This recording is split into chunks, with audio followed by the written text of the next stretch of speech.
بسم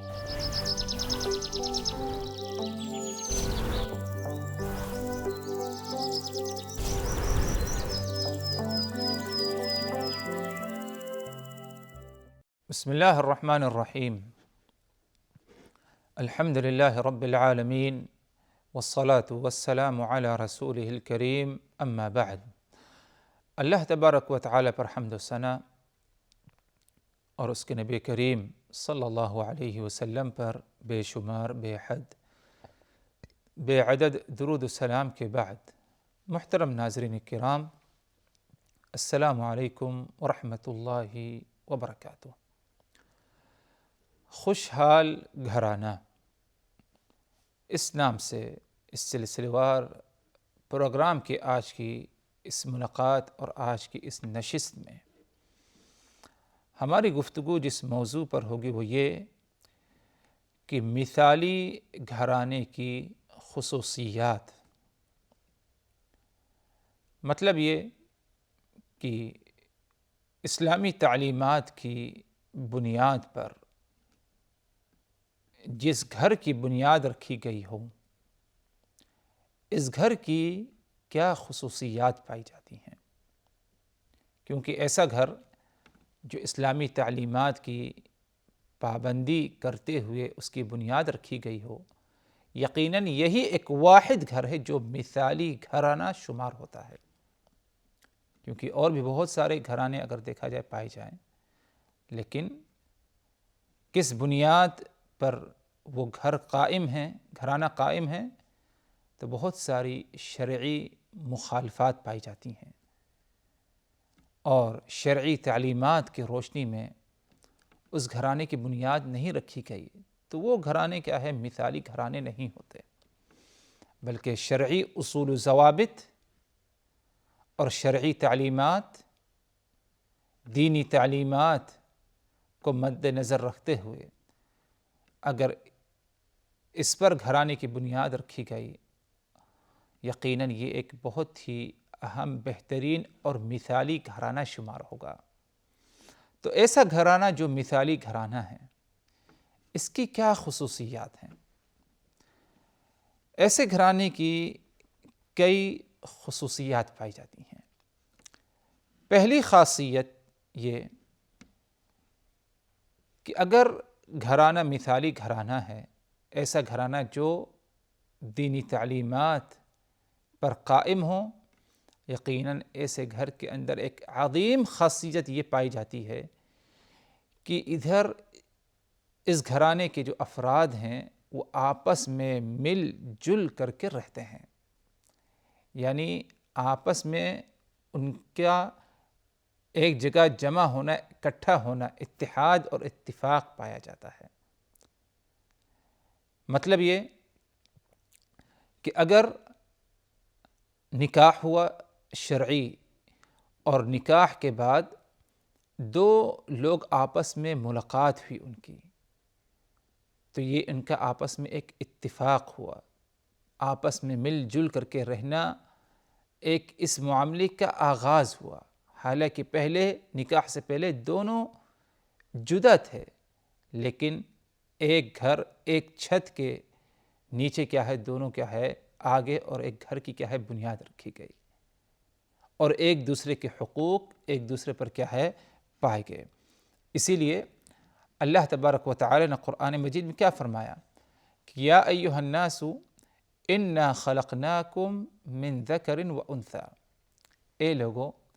ہم نے تمہیں پیدا کیا ہے من ذکر و انثی، مرد اور عورت سے پیدا کیا ہے، وجعلناکم شعوبا وقبائل لتعارفوا،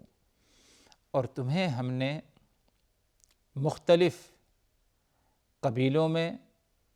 بنایا، لتعارفوا، تاکہ تم آپس میں ایک دوسرے سے تعارف کرو، ایک دوسرے سے پہچان ہو۔ دو مختلف خاندان کے لوگ ہوتے ہیں، مرد ایک خاندان سے، عورت ایک دوسرے خاندان سے، لیکن شرعی ضوابط کو مد نظر رکھتے ہوئے آپس میں دونوں کا رشتہ ہوتا ہے، دونوں اکٹھا ہو جاتے ہیں، ازدواجی زندگی اور نکاح کے ذریعے تو ایک دوسرے آپس میں کیا ہے مل کر کے رہتے ہیں۔ یہ مثالی گھرانے کی خصوصیت ہے۔ یہ نہیں کہ ایک دوسرے کی ضرورت پوری ہوئی اس کے بعد جدا ہو جائیں، ہر ایک اپنے اپنے گھر کی طرف جائے، ایسا معاملہ مثالی گھرانے میں نہیں ہے، بلکہ ہمیشہ ہمیش کے لیے ایک دوسرے کے ساتھ ملنا اور مل کر کے کیا ہے گھر میں رہنا اور گھرانے کی کیا ہے آگے اور بڑھانا، اسے کیا ہے ترقی دینا، یہ کیا ہے ایک اہم خاصیت مثالی گھرانے کی کیا ہے شریعت میں پائی جاتی ہے۔ تو اللہ تبارک و تعالیٰ کا فرمان کہ یا ایھا الناس انا خلقناکم من ذکر وانثی وجعلناکم شعوبا وقبائل لتعارفوا، اے لوگو ہم نے تمہیں مرد اور عورت سے پیدا کیا ہے اور تمہیں مختلف قبیلوں میں مختلف خاندانوں میں بانٹ دیا ہے، اور تمہیں جو مختلف خاندان مختلف قبیلوں میں بانٹا ہے ایک اہم مقصد کے لیے، وہ یہ کہ لتعارفوا، تاکہ تم ایک دوسرے سے متعارف ہو، ایک دوسرے کو پہچانو، ایک دوسرے سے تمہارا کیا ہے نکاح کے ذریعے رشتہ ہو۔ اور غور کریے، یعنی مختلف دو خاندان ادھر، لیکن جب دونوں خاندان میں سے ایک مرد اور دوسری طرف سے دوسری جانب سے ایک عورت، ان کا آپس میں اگر شرعی نکاح ہو جائے تو گویا کہ دونوں خاندان یعنی کئی افراد آپس میں ایک دوسرے سے ان کا کیا ہے تعارف ہو جاتا ہے۔ کتنا بہترین نظام اور کتنی اہم خاصیت اللہ تبارک و تعالی نے مثالی گھرانے کے لیے کیا ہے رکھی ہے، اور یقیناً کیا ہے اس پر ہمیں غور و فکر کرنے کی بھی کیا ہے ضرورت ہے، تاکہ اس اہم نعمت کا ہمیں احساس ہو غور و فکر کرنے کے بعد۔ اور جب احساس ہوگا یقیناً انسان زبان سے دل سے عملی طور پر اللہ تبارک و تعالیٰ کا شکر ادا کرے گا اور اس نعمت کی وہ قدر بھی کرے گا۔ اسی طرح ایک دوسری خاصیت گھرانے کی یا مثالی گھرانے کی پائی جاتی ہے، وہ یہ کہ گھرانے میں آپس میں جو تعلقات ہیں میاں بیوی کے یا ماں کے اپنے بچوں سے یا باپ کے اپنے بچوں سے، بچوں کے والدین سے، یہ جو آپس کے تعلقات ہیں یہ تعلقات ہمدردی اور خیرخواہی پر مبنی ہیں۔ یہ تعلقات ایک دوسرے کی ہمدردی اور خیرخواہی پر کیا ہے مبنی ہے۔ شوہر بیوی کی خیرخواہی چاہتا ہے، بیوی شوہر کی خیرخواہی چاہتی ہے، مرد اپنی اولاد کی خیرخواہی، اولاد اپنے باپ کی خیرخواہی، اسی طرح عورت اپنی اولاد کی خیرخواہی، اور جو ہے بچے اپنی ماں کی کیا ہے خیرخواہی اور ہمدردی رکھتے ہیں۔ تو یہ گھرانہ جو ہے مثالی گھرانہ اسلام میں ان کے افراد کے آپس میں جو تعلقات ہیں وہ خیرخواہی پر، ہمدردی پر، ایک دوسرے کی محبت اور مودت پر کیا ہے قائم ہیں۔ اور جانتے ہیں کہ یہ دین اسلام ایک ایسا دین ہے کہ جو خیرخواہی پر مبنی ہے۔ اللہ کے رسول صلی اللہ علیہ وسلم نے کہا کہ الدین النصیحہ، دین خیرخواہی کا نام ہے۔ تو صحابہ کرام نے کہا کہ یا رسول اللہ، یہ اگر دین خیرخواہی کا نام ہے تو خیرخواہی کس کے ساتھ ہونی چاہیے؟ آپ صلی اللہ علیہ وسلم نے کہا کہ للہ ولرسولہ، اللہ کے لیے خیرخواہی اور رسول کے لیے خیرخواہی، اور اسی طرح مسلمانوں کے جو ذمہ داران ہیں، حکمراں ہیں، ان کی خیرخواہی، یعنی علماء ہیں، حکمراں ہیں، ان کی خیرخواہی۔ آگے آپ صلی اللہ علیہ وسلم نے کہا وَلِعَامَّةِ الْمُسْلِمِينَ، اور تمام مسلمانوں کے لیے کیا ہے خیرخواہی۔ یہ بات اپنی جگہ مسلم ہے کہ آپس میں مسلمان بھائی بھائی ہیں، ایک دوسرے کی خیرخواہی رہنی چاہیے، لیکن جب ازدواجی زندگی کے ذریعے جو رشتے قائم ہوتے ہیں، جو تعلقات ہوتے ہیں میاں بیوی کے اور مرد عورت کے اپنی اولاد سے یا اولاد کے اپنے والدین سے، اس میں مزید اور جو ہے تاکید پائی جاتی ہے آپسی کیا ہے خیر خواہی، ہمدردی اور مودت اور رحمت کے ساتھ کیا ہے زندگی بسر کرنے کے لیے۔ اور یہی وجہ ہے کہ اللہ تبارک و تعالی نے قرآن مجید میں فرمایا کہ وَمِنْ آيَاتِهِ أَنْ خَلَقَ لَكُم مِّنْ أَنفُسِكُمْ أَزْوَاجًا لِتَسْكُنُوا إِلَيْهَا وَجَعَلَ بَيْنَكُم مَّوَدَّةً وَرَحْمَةً۔ اللہ تبارک و تعالی کی قدرت کی نشانیوں میں سے ایک اہم نشانی یہ ہے کہ اللہ تبارک و تعالی نے تمہارے جوڑے کو تم ہی میں سے بنایا۔ تمہارا جو جوڑا ہے وہ تمہارے ہی جنس میں سے ہے، نوع انسانی میں سے ہے۔ لِتَسْكُنُوا إِلَيْهَا وَجَعَلَ بَيْنَكُم مَّوَدَّةً وَرَحْمَةً، تاکہ تم سکون حاصل کرو، اور اللہ نے اپنے حکم سے آپس میں تمہارے کیا ہے محبت اور ایک دوسرے کی ہمدردی خیر خواہی رکھ دی ہے۔ تو مثالی گھرانے کی خصوصیات میں سے ایک اہم خاصیت کہ اس گھرانے میں آپسی جو تعلقات ہیں یہ خیر خواہی، مودت، رحمت، مہربانی اور ایک دوسرے کی ہمدردی پر کیا ہے قائم ہیں۔ اور یہی وجہ ہے کہ جیسے کہ انشاءاللہ بات آگے آئے گی اگلی ملاقاتوں میں کہ شریعت نے گھرانے میں اگر دیکھا جائے تو مختلف حقوق رکھے ہیں۔ شوہر پر بیوی کے حقوق، بیوی پر شوہر کے حقوق، اولاد پر ماں باپ کے حقوق، ماں باپ پر اولاد کے حقوق،